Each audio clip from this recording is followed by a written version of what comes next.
Hi, I'm Eric, and this is your 60-second 411. Spoiler alert, Christmas is coming again in December. Now that you know, you can start planning for those big gift purchases now by saving a small amount each month in a designated savings account. Looking back over last year's Christmas spending can help you identify how much you spent on gifts, parties, and other holiday events. Divide that amount by the number of months left before Christmas, and then set a goal to put this amount of money into a separate savings account each month until you are ready to begin shopping. Using a written budget can help you stay on track while ensuring your regular expenses are covered as well. Learn more about a written budget in the link below.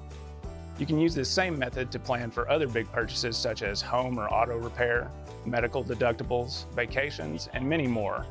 We hope this video helps you take control of your financial world.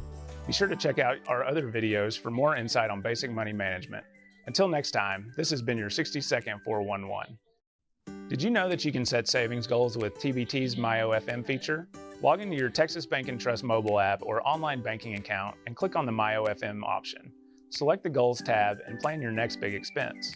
The tracker will keep track of your designated account and let you know when you can expect to complete your goal. Learn more at www.texasbankandtrust.com.